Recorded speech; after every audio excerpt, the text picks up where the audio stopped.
Cool. We want to thank everyone for being here. People that are still trickling in, thanks for making the effort. If you want to share your link with people that are still coming, that'd be great. And a huge thank you to everyone that is here with us today. We're going to get into introductions in just a second. But yeah, it's been a crazy week, both emotionally and logistically. So I want to thank everyone that was involved with this panel, from the AUDL to the people on this panel to all the donors and supporters. And we'll get more into the donation side of it at the end of this today. But yeah, so quickly talk about the people on the panel.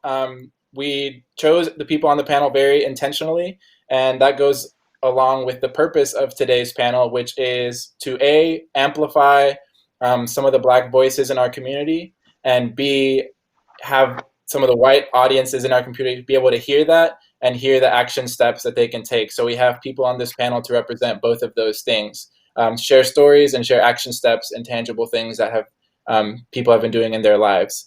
So without further ado, I am Gabe. I play for the Roughnecks and Austin Doublewide. I was also in the Color of Ultimate game, both in Atlanta and at the beach tournament. And yeah.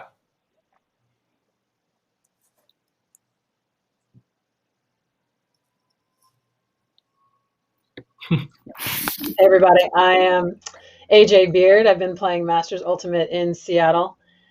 Started my Ultimate game in Texas many years ago, but I've also been playing with several folks on this panel in the Color of Ultimate and have spent time with them in Atlanta and in LA as well. Hi everyone, I'm Lexi Garrity. I play for Seattle Mixtape and the Cascades in the WL.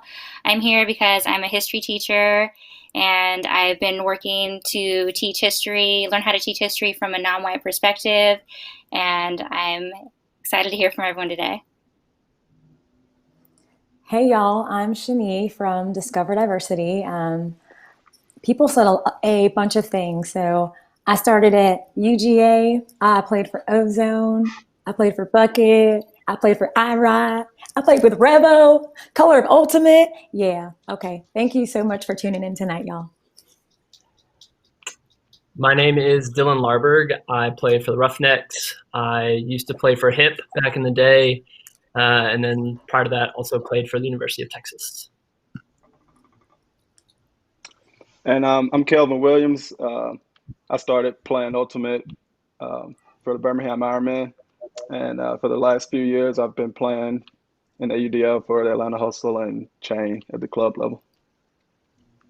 Awesome. Cool. So with that was a quick introduction. And before we dive into the questions and some of the media that we have for you today, we're going to quickly give some background and context to what brought us to this moment. Why did we agree to do this? What brought us here? And a little bit of our backgrounds that kind of informs our, kind of passion to share these stories. So I'll start.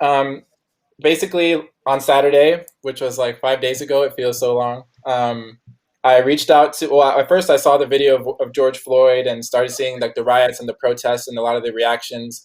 And I reached out to the ADL and said, hey, like they have this inclusion initiative committee. And so as part of that, I was like, hey, it'd be good to, provide a space for some of the people in our community if they want to share some of their experiences, share kind of their reactions to the things that are going on, and to provide that space. And so they replied and said, would you be willing to do that? So I said, yeah, I think I would be willing to do something. And I did the Instagram Live earlier this week on Monday. And also, I think it's really important for us to amplify the Black voices in our community because police brutality affects them the most. So that was kind of the response that I got. And like, from that moment to now, it's just been like a huge momentum train. A lot of things just kind of fell together. I'm super grateful. But that's kind of like the context that started it all. I went to the AUDL, asked them for a platform, and they were like, yeah, we are more than happy to give you guys the mic and bring some light to the people in our community that the recent tragedies in our country have been affecting. So yeah, that's my context. Okay. Why I'm here. The very short story is that Gabe invited me. And I know that I just said that I would try not to read, but I am going to read tonight, y'all. And that's because I haven't forgotten all of the things that I'm supposed to do, like not be too intense and not be too strong. Don't come off as an angry Black woman. I know all those things, but just like all of you, I'm tired. So I'm going to read because I want to make sure that I give you something. But I'm going to give it to you straight from my heart, okay? So I'm here because less than a week ago, I launched a podcast. But I'd actually been holding on to this dream in a formal way for about a year.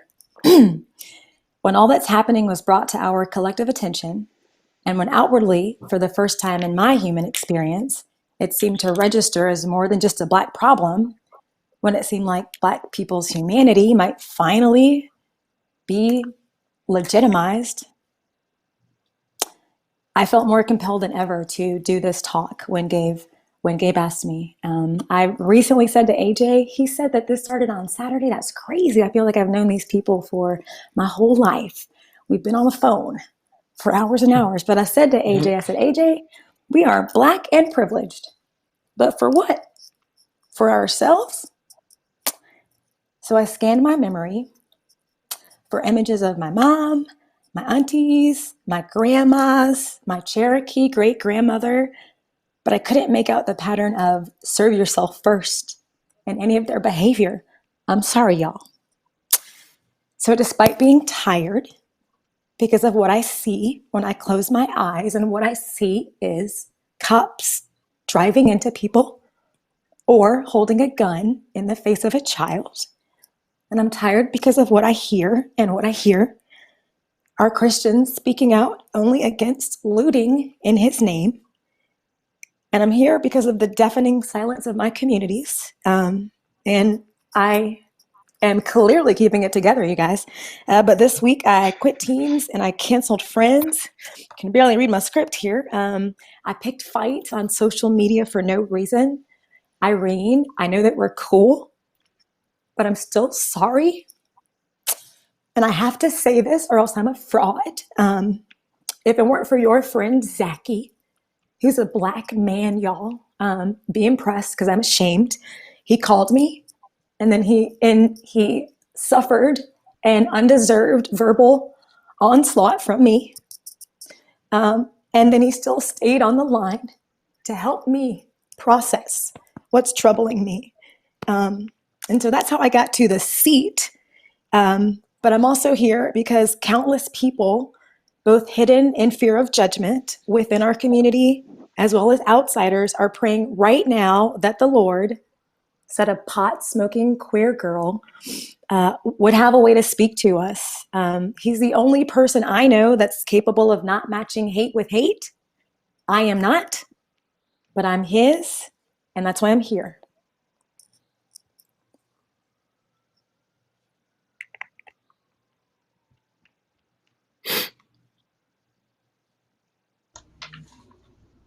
Lexi. I'm here because Shani called me at 7 a.m. yesterday morning and said, "You're going to be on a podcast." And I said, "All right, what are we doing?" And my background is in teaching. I have a master's degree from South Pacific University. But more importantly than my background in education is that my first day of middle school was as a teacher at a Title I school, and I didn't look anything like my students. And I realized that to actually be a good teacher, I would need to do a lot of work on myself. I went to a class that challenged white teachers to think about implicit bias and to really take note of themselves and think about how often do you punish or call out your Black students as opposed to your other students. So I worked really hard to break that pattern in myself, and I thought I was doing a really good job. And I shared a unit I made on Greek mythology with one of my coworkers, and I was really proud of it. And she was like, "Lexi, this isn't a great unit." And I was, "But why?" And she said, "Because your students are going to look up and they're not going to see anyone that looks like them. You need to do a better job." And I took that feedback to heart, and I started to try really hard to make sure that I created curriculum and content that allowed my students to see themselves in being successful, being leaders, being powerful, and to just really change the way we look at history. So as a result, in my current classroom, I teach history from as best as I can as a white person, from a non-white deconstructed perspective, trying to give voice to non-white people and look at history from their side of the story versus the narrative that is commonly taught in our textbooks.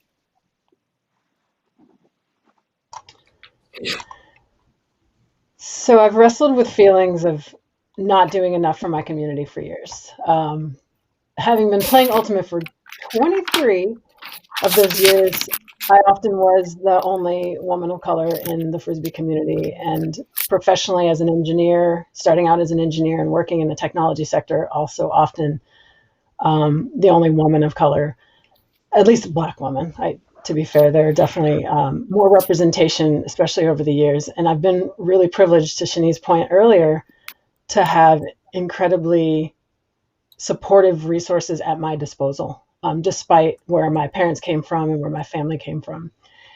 And to that end, I've often wrestled with, again, not feeling like I'm doing enough, which is hard, because I know right now there's a lot of people looking at themselves and realizing, like, what have I done at all?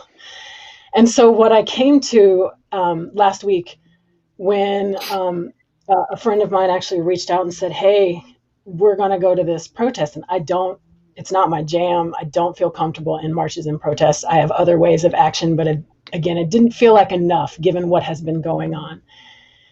And I was on the streets of downtown Seattle and was completely just overwhelmed, and just found myself standing in the middle of the street bawling, because all these people are hurting and they needed to be heard. And I felt like I didn't lift their voices up enough all these years. So when Shani called me, I was like, girl, I'm going to come, and I will be here, and I will cry with you, and we will talk about how this is affecting our brothers, our cousins, our uncles, our friends, our teammates, and those, honestly, who are trying to help others like us who don't feel like enough has been done yet. And so the goal is that I don't have to feel like nobody cares about this but me, or people like me.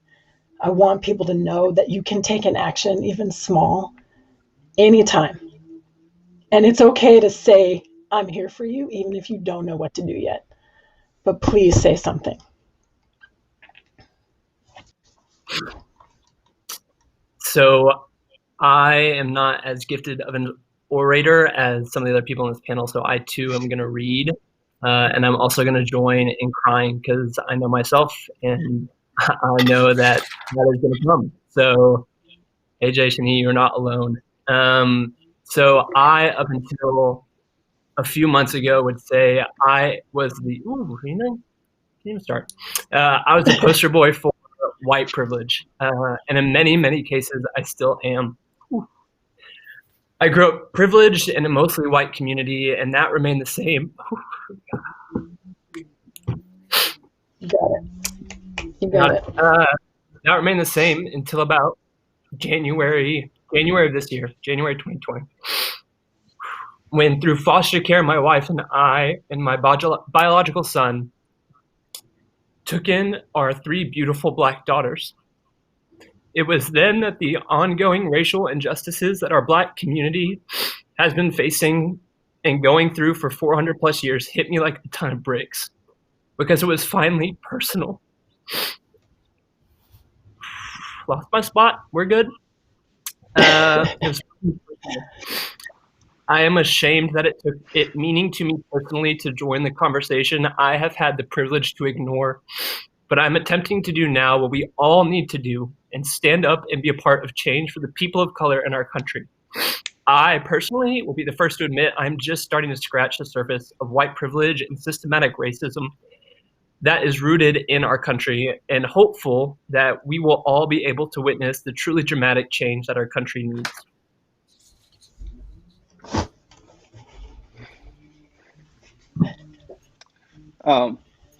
All right, I'm here, I'm here because I broke character throughout this whole situation.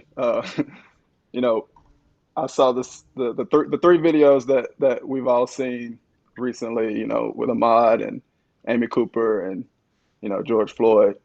Uh, they made all three of them genuinely made me mad, like to the core. And I sat on that for a couple of days, and then the protests and ultimately the riot started, and like I saw my feelings on the inside on my TV. It was coming out of other people in different ways. I'm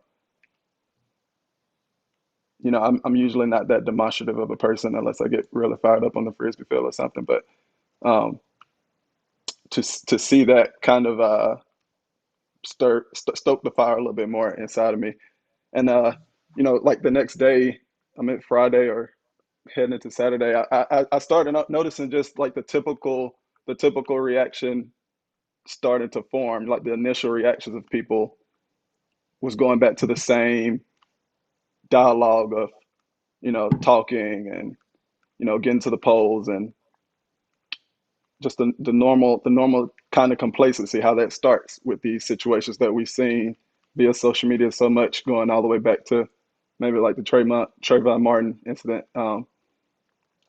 And to me, it wasn't like we still weren't getting it. Like it became it's a human decency issue to me. It's a pretty fundamentally simple concept, that I didn't understand.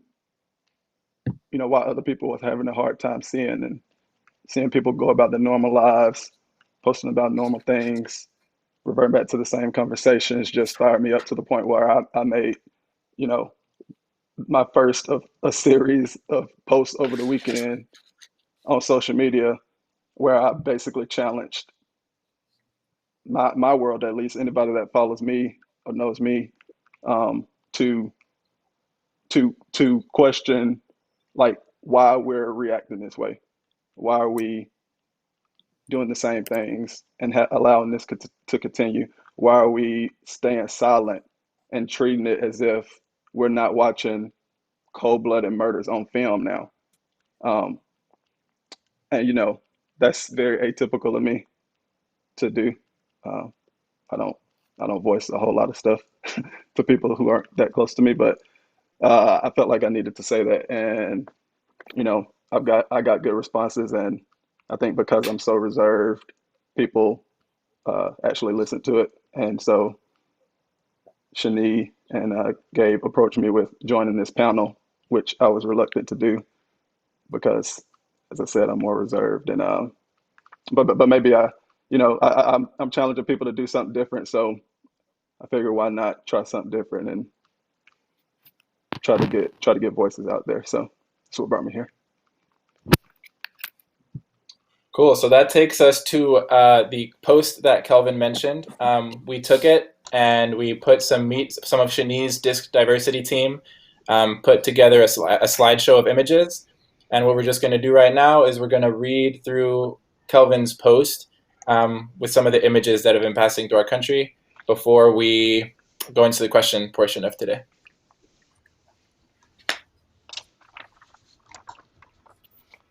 More seemingly racially motivated aggression. The same start to justifying it from the world. We've had enough. Some of us began expressing this limit aggressively, some more calmly. No matter the way it comes out, the sentiment is the same. We are tired of voting and talking being the proposed solution. We create this easy out for all humans in charge, past and present, to ease away from the consequences of their governing, creating a justification for fellow citizens that just the right people weren't in offices. Stop letting those charged with governance off the hook for the inhumane outcomes under their watch. Force them to go out of their way to promote human decency as part of their platforms as well, not in the next election cycle, but right now while in office. We don't have to wait for future election cycles for emergency legislation to be passed in some arenas, for example, coronavirus? Why is it assumed okay to wait until future election cycles to get emergency legislation for human decency for the non-privileged? Having to get this point across to people is in a lot of ways just as frustrating and maddening as watching someone be casually suffocated while handcuffed. To our non-person of color friends who were and still are silent, why have you been silent? Are you uncomfortable by the tensions and riots? If so, they're working. Do you just not care enough? If so, you're a reason that the tension and riots are happening and will continue happening in the future. Are you afraid of what your family and friends may think? If so, be braver, be bolder. Say or do something, literally anything that someone like you can see or hear. And if you're unwilling, it's time that you tell us. Be upfront about it so that we know which of you don't view us as being worth the trouble.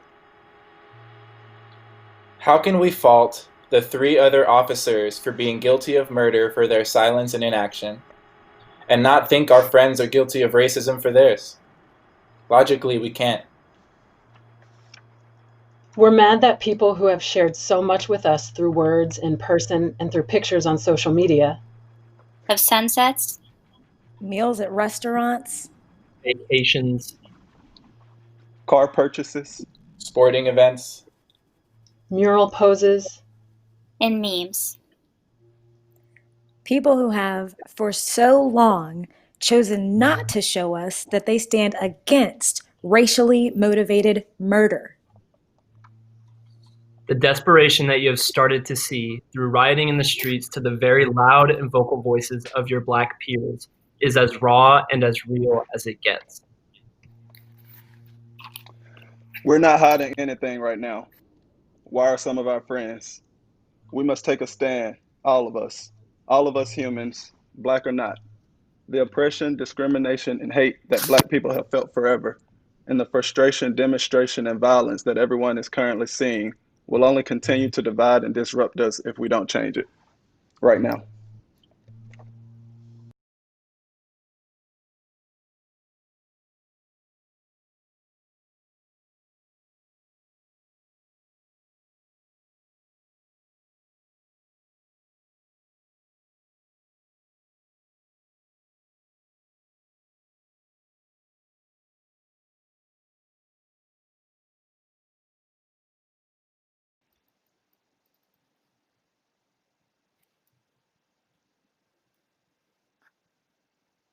Thank you, Kelvin, for those words. Okay, so that's going to take us into the question session. And I would like to address everyone watching. If you just, we want to be able to see where people are listening from, just to get so people can get a sense of, where this conversation is being heard. Yeah. So that's going to take us to our question session. Each of us is going to answer one of the 6 questions that we talked about. They're going to start, kind of more on the factual side of things, and we're going to go more into the emotional and what can we do about it side of things. So without further ado, take it away, Lexi. All right, hi everybody. We are going to do a mini history lesson today. We're going to look at the similar patterns presented in access to voting in the United States and access to elite ultimate. I think Luke has a graph he's going to put up for us. All right, I want to give a shout out to T for making this graph happen for me. I gathered the information, so if anything is missing, that is my fault. I did the best I could. So we're going to start with the history of ultimate. So in 1789, we're going to have the first presidential election. I say we, but I'm being facetious because actually the only people voting are going to be white men over the age of 21 who own land and are Protestant. In 1868, this is going to get changed a little bit when the 14th Amendment is ratified after the Civil War. So for a less than 10-year period, we're going to see African American men having the right to vote in the United States. And these men are going to be elected into office people of color in the South are going to have representation that looks like them. But in 1877, white supremacy is going to resurge and begin the era of the Jim Crow laws. And this is going to last for almost a century. It's going to become up to the states to determine who is eligible to vote. And the white supremacist governments in power are going to create things like the poll tax, literacy test, things that are going to make it really hard for people of color to vote. In 1920, the 19th Amendment is going to happen, and it's important to notice two key things here. Technically, this amendment is going to give white women and African American women the right to vote because they are citizens. However, African American women are going to run into those same voting challenges that African American men have been facing for the last 50 years or so: literacy test, poll tax, being able to vote. So essentially, only white women are really going to have an easy access to voting. In 1924, First People, Native Americans, Indigenous people, but I'm preferring to use the word First People, they're going to be granted citizenship, which is ironic, again, because they were here first. However, it's going to be really hard for them to vote as well. In 1952, McCarran-Walter Act is going to grant Asian American citizenship and voting rights. So for only about 70 years, Asian American citizens have been able to vote. It's going to take until 1962 for all First People to be able to easily vote across the United States. Think of that. The people who have lived in this country the longest are going to have the next to longest amount of time to wait to vote. In 1964, the Civil Rights Act is going to be passed, and this is going to take down the Jim Crow laws and start making changes for voting accessibility for people of color. In 1965, the Voting Rights Act is passed and removes the state's power to determine who is eligible to vote. Now we're going to shift to the history of Elite Ultimate. And we're going to see some of these patterns again present themselves in regard to gender and racial representation. In 1975, there's going to be the first Open Ultimate Championships, and this will only be for men. Now, I wasn't there, but I think we can safely assume the racial representation at this championship. 6 years later, the women's division is going to be established. In 1988, the first Team USA for boys is going to compete in the World Junior Ultimate Championships. It's going to take 12 years for the girls' team to be assembled. In 2012, the AUDL and MLU have their inaugural season, and this is going to be a bit of a double-edged sword. Because Elite Ultimate is so expensive, which creates a barrier for people being able to play, the AUDL and MLU are going to be a cheaper option where owners fund their players' travel. However, we're going to see a gender disparity as it isn't going to be a place where a lot of women ex-players are allowed to participate, despite going to tryouts. In 2013, we're going to see a movement with the birth of U24 and U23 events as an attempt to bring Elite Ultimate and international opportunities to a younger group of players. This is again going to highlight racial disparity at the college level. A lot of these teams are going to be primarily fielded by white players, again highlighting the lack of access to Elite Ultimate in the United States for people of color. In 2015, going back to the AUDL, the Raleigh Flyers are going to hire their first woman player, Jessie Jones. I think Jessie Jones plays for one game. In 2017, Jessie Schaffner is the first female ultimate player to be rostered for an entire AUDL season. Not just one game, but for an entire season. The next year, there's going to be an AUDL boycott that is raising the awareness of the lack of gender representation at the pro levels. In 2018 and 2019, Seattle, Los Angeles, and San Francisco, again, I apologize if I missed a team, are going to field some women, but the league in general seems to be made for men. In 2019, the PUL is formed, and this is going to be groundbreaking for professional women X and non-binary players. And in 2020, the WL is formed. So in conclusion, we still have a ways to go. The PUL and WL are awesome things, but having representation for all people and Elite Ultimate is a significant area of improvement that we need to make. Okay, it is definitely my turn now, but I have got to. Lexi just smashed that. She was all nervous and everything, but dang, girl, thank you. Okay. Was it longer Don't than 5 come minutes? for my girl. She's a G. She's a G. Girl, if it was, mine will be less. Here we go. Reminder, I'm reading because I love you. As I alluded to earlier, when an already unbelievably burden begins to acquire an upward ascent, and AKA, when it feels like I'm fighting for justice and against oppression at the same time, I will always quit and look for a plainer, flatter route. After confirming the preeminence of white supremacy in the church and in academia, I turned to the heathen ultimate community where I was in fact most lovingly raised up. As much as I love this sport and to sport, this is my last option, hope, community, family on the earth. Everything I've done very visibly in the last year has been with the goal, the singular goal of acquiring a platform. Sadly, even in this outwardly reasonable community, you'll have to use your imaginations. Inwardly, we are hesitant to align our livelihoods with Black lives. Do I wish I had known this before I spent myself in the form of unconditional support to these cautious community members? Well, of course.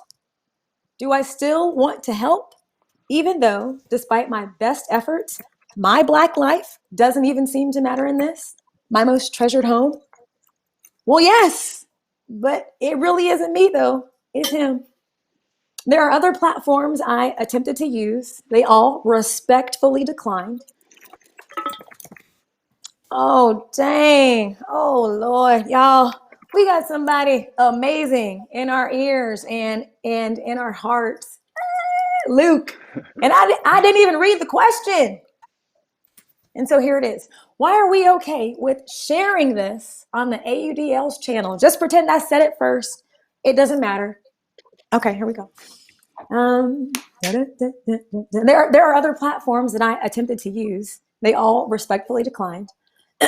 Of all the platforms I considered, I expected the AUDL to decline the most, but they didn't. A white friend of mine told me he was struggling with his silent white friends suddenly joining the fight. Here's what I said to him. If you're watching, E, we are still friends and I still love you. I said, no offense. Your issue with it doesn't matter. See how Black people feel. That's what you amplify. I don't care when they start. I care that they start. I can't afford to be mad that they're late. Only you can. White men are not being hunted. They are hunting. I am learning that politeness is breast milk for white supremacy. I said it. That equity starves it, and that the whole system must be burned down with force. Okay. Another person whose contribution has been integral to this endeavor, upon learning that the AUDL was involved, threatened to remove themselves. I'm thankful they were open to have a conversation, be impressed. Seriously, this is all being held together by hours of FaceTime conversation. I'm thankful that they were open to a conversation. I politely disguised my hurt, apologized for the sudden change of plans, and suggested we revisit our original plans at a later date. But thank the Lord, before we hung up, they asked me the question that I forgot to ask you guys. Why is it okay for you, Shani, to use the AUDL's platform? I explained that right now, right at this very moment, maybe even in my house, y'all, I know Black people who are done with white people. They're tired and they're angry. They don't have another ounce of energy with which to wait or to forgive. I explained that based on the person's unwillingness to forgive the AUDL, then actually my community was also entitled to hold on to what white people had done to Black people. Silence. Fortunately, I was able and willing to help them see, and they asked to rejoin the fight with us. Maybe it's because I don't have a platform or any of the things that come with it that people are so concerned about forfeiting, but I don't care about affiliations or likes or what it costs me or who it costs me. I'll do anything, I'll say anything, I'll give anything that I have if at the end of the day, no child of any color will ever again need to ask their fifth grade teacher, but why on the neck? I hope I do such a good job fighting for social justice that I'm out of a job. Gabe asked the AUDL if they would help him to say something to this community during a time of unprecedented human tragedy, not Black, but human tragedy. In my mind, they should have said no, but the AUDL said yes. And that is why it's okay for us to share this here.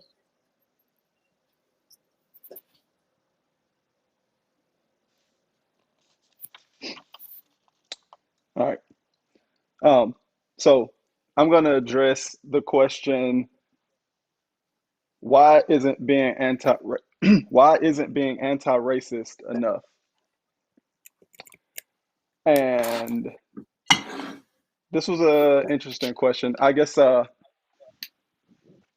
just share my simple answer to begin with. Why isn't being anti-racist enough? Because you can be anti-racist and still have racism in your heart. You can be anti-racist and still uphold racism. Um, I was interested in the actual definitions of both anti-racist and racist, so I'll share those just for clarity. So an anti-racist, based on a simple Google search, is a person who opposes racism and promotes racial tolerance. A racist is a person who shows or feels discrimination against other races. So you could be at as many protests as you want to be at, or post as many black squares on Instagram as you want to, and still contribute to the problem. And I didn't realize this until I had a very long 3-hour group video session with a close group of white college friends that I have, where we talked about everything that I had voiced in the last few days. And so that discussion went a lot of ways, but I challenged them to look into themselves at a very deep level to just ballpark whether or not they had any, I guess, racial bias or racist ideologies hidden down there. And we basically came to the question of, what would you do if your family didn't want you to marry your significant other due to their race? Um, so I'll address it from my standpoint first. Uh, I've been in that situation before. I've had people ask if my mama would have a problem with me dating a white girl, and I said no. But I also followed that up very quickly with, even if she did, it wouldn't matter. I would I would continue doing the thing that I thought was right, which was not discriminating based on race. Um, and so I could answer that, but I want to see what some of my friends said. And one of my friends, we got very deep into this. She is 100% an anti-racist. Um, she lives it through what she does for a living. She lives it just in her normal life, interacting with people, with me since we've known each other. She posts on social media sometimes about it. She is the type to call out conservative, um, like bigoted remarks from family and friends on Facebook, correcting them. She is 100% an anti-racist.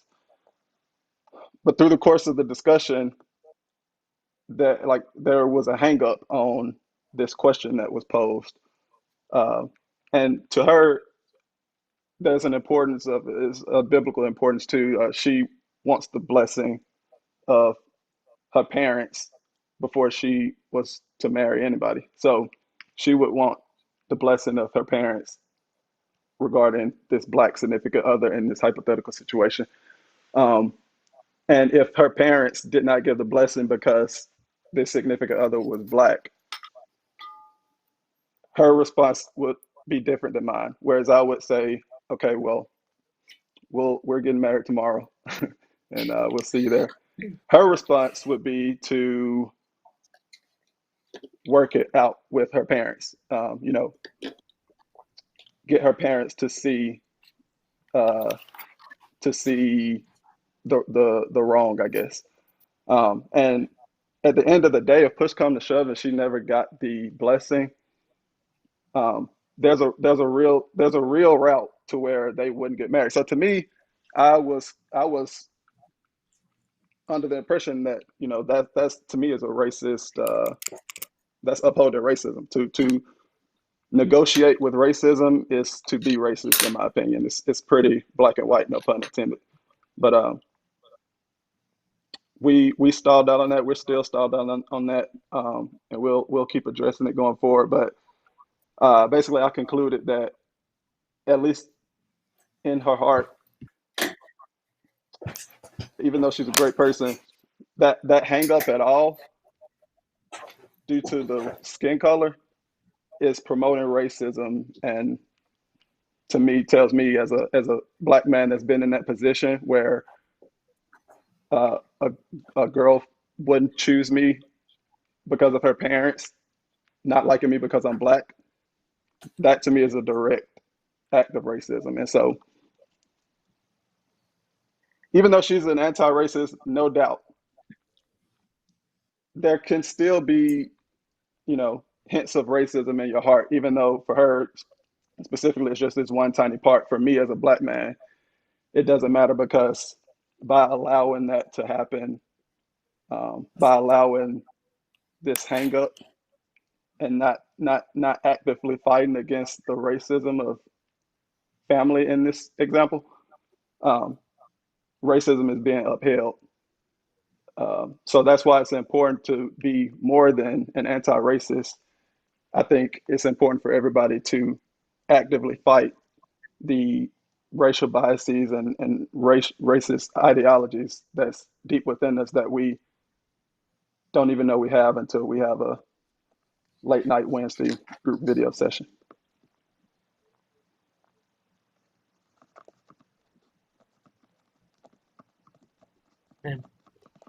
Thank you, Kelvin. I know, like you said earlier, that's not your comfort in speaking out, but I really appreciate it and hearing your voice.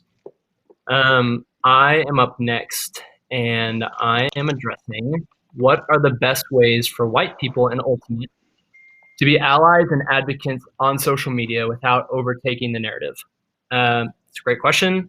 I'm going to first address why this is an important question and focus specifically on social media, and then get to the hows that I have so far, which I can tell you are limited, and there are tons of ways, and we're all, speaking for myself again, growing and learning in this.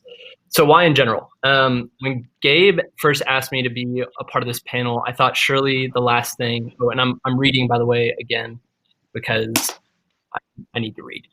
When Gabe first asked me to be a part of this panel, I thought that surely the last thing people needed to hear right now is the opinion of another white person. I talked to Gabe about this, and while this is true, he simply stated that the panel needs white people so that white people will listen. Whether it's a conscious choice of a person to not seek out and listen to voices of color, or a subconscious act such as swiping past a video in a social feed of a group of black people talking, this is a sad reality. And again, this is an act that I have to admit I wasn't actively fighting until last month. This principle is the same and true for all of us white people in all of our spheres of influence, whether that's at work, on the field, in our families, on social media. The people that need to hear from you the most are the people who aren't listening to people of color simply because of the color of their skin.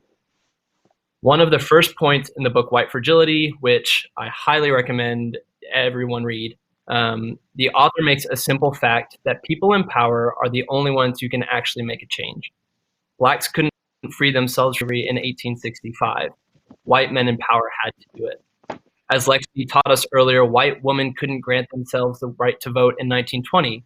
White men in power had to do it. Black women couldn't grant themselves the right to vote. White men in power had to do it in 1965. As another Black friend told me, white ears hear best from white mouths.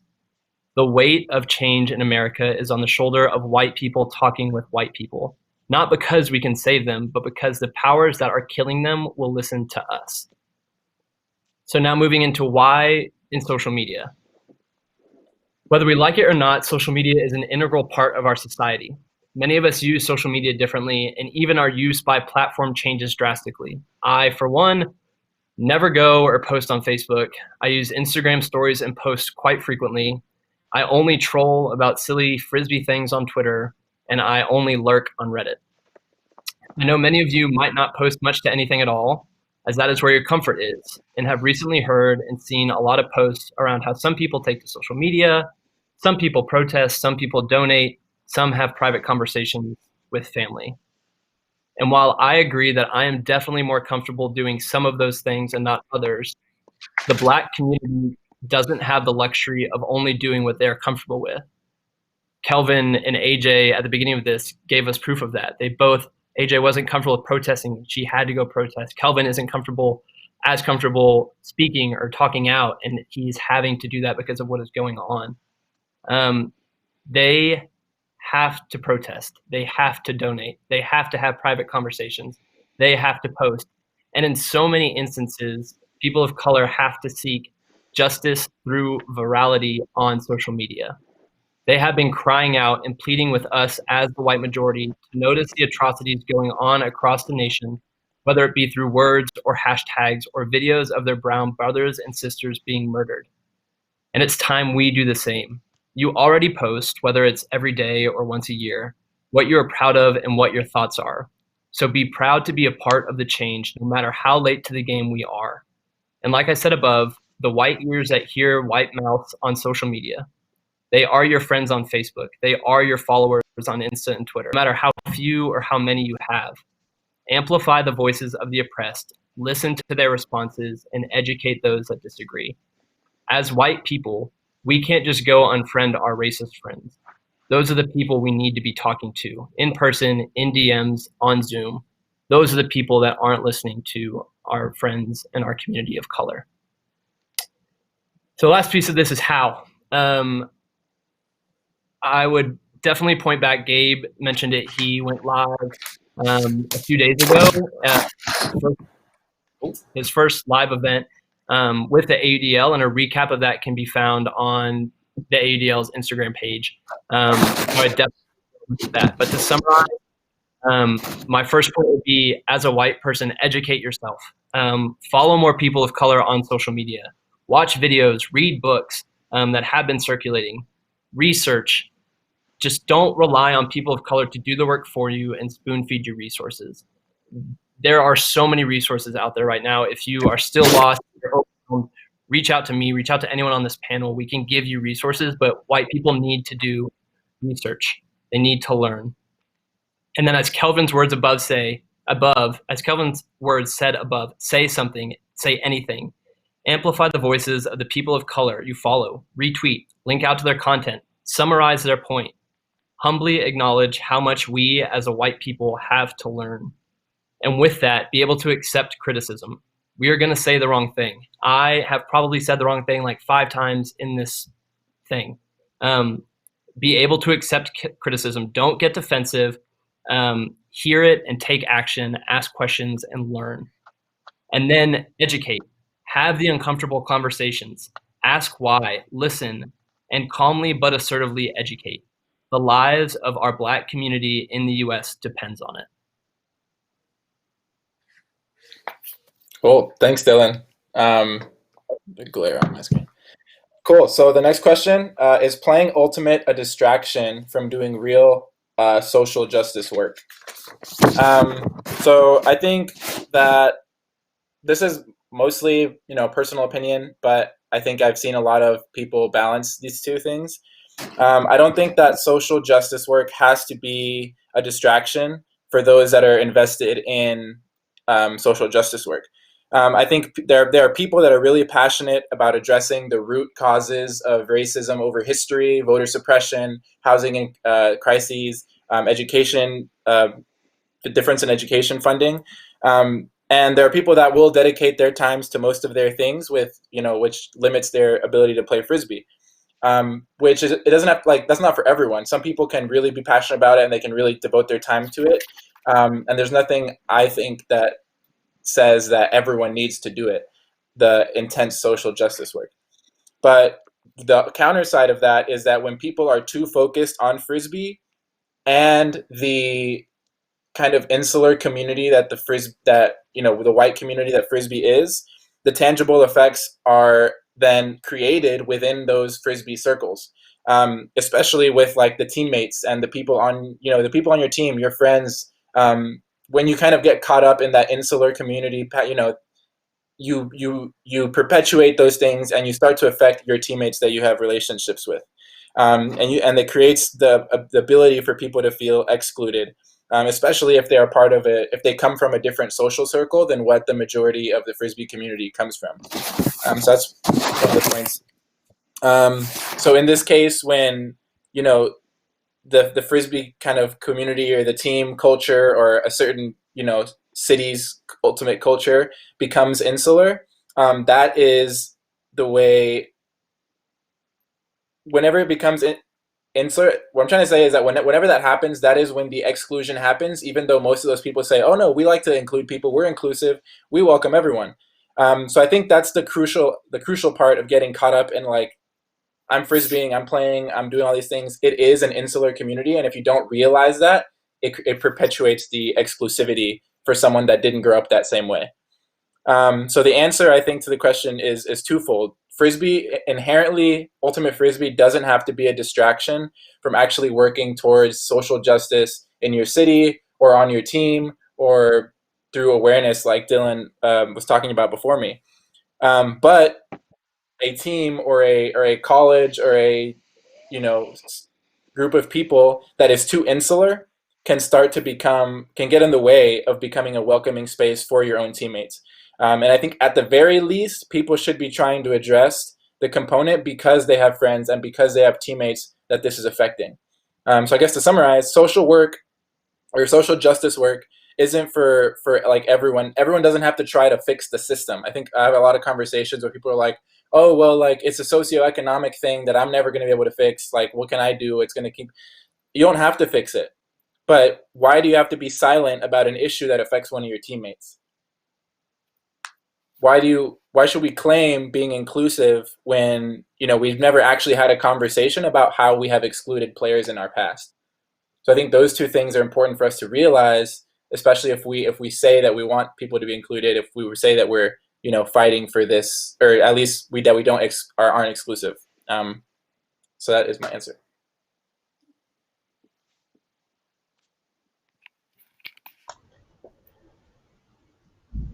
All right. I get the privilege of closing us out with our last question here. What is the value of a word or phrase like racial equity in a mission statement? So this is pretty critical, I think, given we're trying to drive some action here. I think there's a lot of organizations that we participate in. I will not call out the one in particular that brought up this question. But if you're going to take intentional action on the surface, we've talked about why perhaps being anti-racist isn't enough, performative activism, the kinds of things that like we say the words, but we don't follow it up.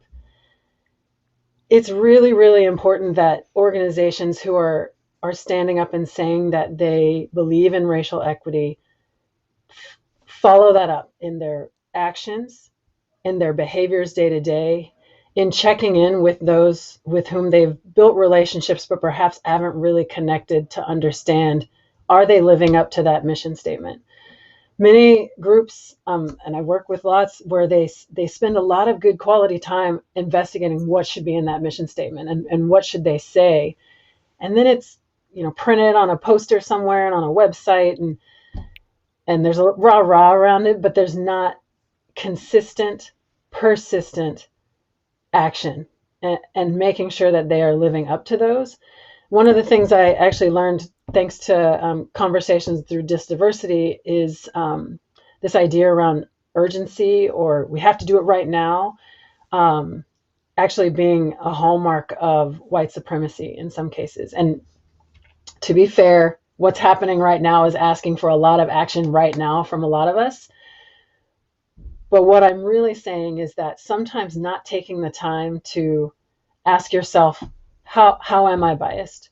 Or how are my words or actions affecting those who've been suppressed this entire time, is rushing too fast. It's focusing on the immediate and the now and what you can do next, instead of taking time to really say, am I living up to the racial equity commitment in my mission? Am I living up to these things that I've committed to in both my organization or even yourself as an individual?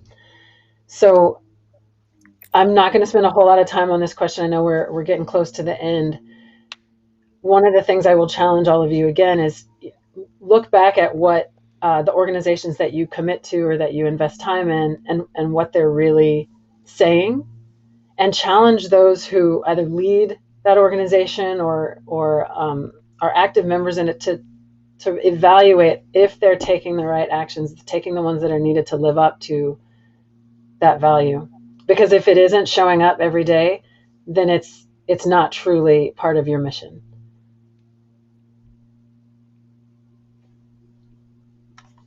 Awesome. Cool. So that was the 6 questions. We are trying to keep it at an hour to make it short, impactful, short and sweet. So we do have a kind of like a challenge, like fundraiser kind of thing. The AUDL and its owners are agreeing to match up to $13,000, and we have anonymous donors that are willing to match up to $14,000 of a fundraiser that we're going to start. I think we can put the image of the fundraiser. Wait, go back. Yeah. So I'll explain it. We're doing a fundraiser. There's two basically options. We're going to raise a lot of money. When you donate, you get to choose if you want the money to be split among a bunch of bail funds across the country, or if you want to fund this a big national organization called Know Your Rights Camp. And what we're doing is we're doing a donation drive, and it's on a GoFundMe page that we'll send out after this panel is over. And basically, between anonymous donors and the AUDL and its owners, they have agreed to match up to $27,000 that the community raises. So we're so grateful to all those people that have made this possible. And again, we're allowing the community, if you donate, you get to choose which one you prefer that's going to. So our goal for this fundraiser is $27,000, and then if that gets matched, that's gonna get matched by the people that said that they would, and that's gonna bring it to 54 total $1,000 that we're gonna donate to one of the either bail funds or the Know Your Rights Camp. The reason we chose those organizations is because they directly provide funds for people that need the bail money but don't have it, and also provide education and awareness to people. What are their rights when they confront the police officer? When someone approaches them, what do they have the right to? What resources do they have available to them? Because that kind of starts the cycle of incarceration that we want to try to nip in the bud. So yeah, so for summarize, donation happening. If we hit $27,000 as an ultimate community, it will get doubled by anonymous donors and the AUDL and some of the owners in the league. That's awesome. We're so excited. We want to thank everyone for tuning in. It's an hour on the dot. We want to thank Luke, our media guy, for keeping us on track and keeping us going. And we want to, we want to tell you, people have reached out and they say, oh my gosh, thank you so much for doing this. If you really are appreciative, then do something about it. Don't tell us, do something about it. Talk with your team, reach out to the people of color on your team, check in with them, how they're doing, do stuff with it. have conversations. Yeah, thank you, Shani. Have conversations, do something about it. We have this fundraising drive going, and I think that's everything. I don't think I missed anything. Anyone else want to chime in? Thank you. We love you guys. We really do. We love you. Thank you. Thank you to all who come before us doing this kind of work that haven't quite had this platform yet. It makes a huge difference. Peace out. Bye. Thank you. Hope this